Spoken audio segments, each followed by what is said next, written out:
Welcome to Stuff They Didn't Teach Me in Sunday School.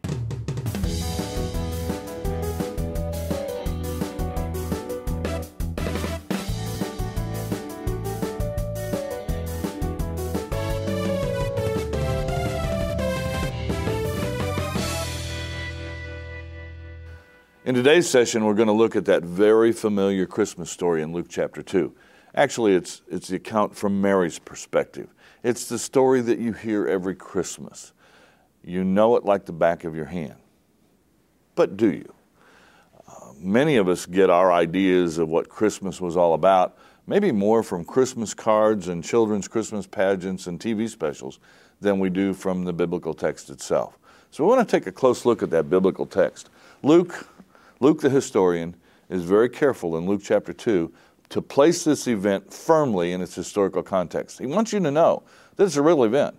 It really happened, and it happened in a historical setting. In those days, a decree went out from Caesar Augustus that all the world should be enrolled, and this was the first enrollment when Quirinius was governor of Syria.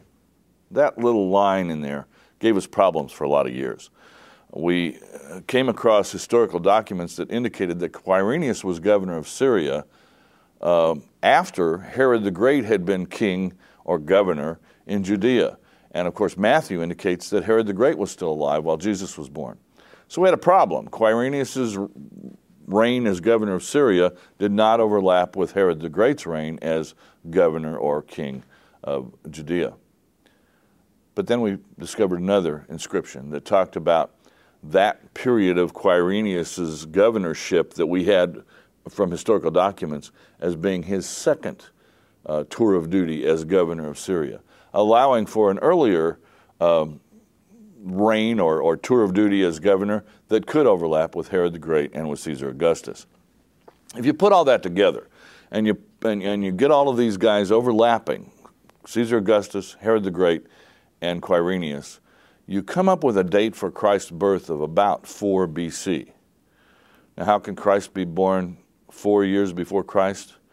Well, because when the calendar was put together about 1,000 years later, there was a 4-year error. And we've never corrected it. So Jesus was born about 4 BC. We're told that all went to be enrolled, each to his own city. This was a census and a taxation. The Roman government was noticing that too many men were staying bachelors and that not enough children were being born, and they were trying to get a handle on the population growth or decline in the Roman Empire. We don't know about this census specifically, but we know that later ones were there both to tax the people and to get a handle on how the population was coming along. Everybody had to go to a place where they owned property, to their hometown, and be taxed. This is another indication for me that Joseph probably owns property, maybe even a house, that his ancestral home, his home, is probably in Bethlehem. It would be kind of a nightmare for people to pick out any old ancestor and go back to that place.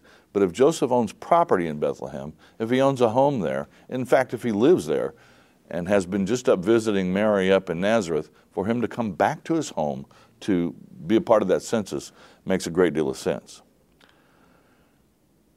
And Joseph also went up from Galilee, from the city of Nazareth to Judea, to the city of David, which is called Bethlehem, because he was of the house and lineage of David. We don't know to what extent those Old Testament rules still held sway in the New Testament, but every 50 years, all the land, according to the Old Testament law, all the land went back to its original family ownership. So it's very likely Joseph still had land in that area based on this. He is back in Bethlehem. He's of the house and lineage of David, and Mary has come along with him. No mention of a donkey, no mention of the trip, just that they end up in Bethlehem. And probably God's doing another thing here too. If Mary and Joseph had stayed back in Nazareth, probably tongues would have wagged as Mary's pregnancy began to show, and the people could count to 9 in New Testament times as well as they can today. But now Mary is removed from her hometown in Nazareth, brought down to Bethlehem, to probably Joseph's hometown, and probably allowed to bring forth that child with much less gossip in the community. He's to be enrolled with Mary, his betrothed, who was with child. And while they were there, notice it doesn't say that night, the time came for her to be delivered. And she gave birth to her firstborn son and wrapped him in swaddling clothes and laid him in a manger because there was no place for them in the inn. I want you to notice what else the text does not say. It does not say that this happened in a stable. It only says that the baby was laid in a manger, a cattle feed trough. There's several possible venues or places where this could have taken place.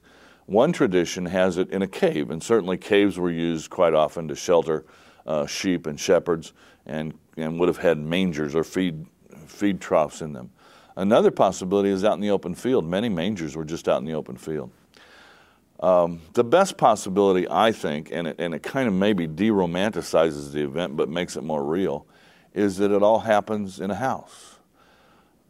Palestinian houses, we know, had a front part quite often with a guest room associated with it, and then the back part on the same level would have maybe a couple of mangers carved into the stone floor, and then on a lower level the animals would come into the back and then eat out of the mangers.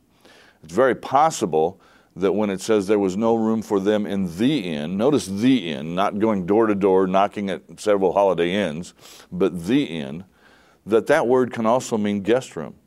So that Joseph is coming back home to his own hometown. He goes to his family home, but somebody's occupying the guest room. So the family says, why don't you go out back, and there's a big room in the back. Sure, the cattle will come in, but that's okay, it just adds warmth. And you'll be very comfortable back there. And that baby is born, this Savior of the world is born and laid in that manger. A real baby, a real place. We maybe don't know all the details we'd like to know, but we do know what God was doing.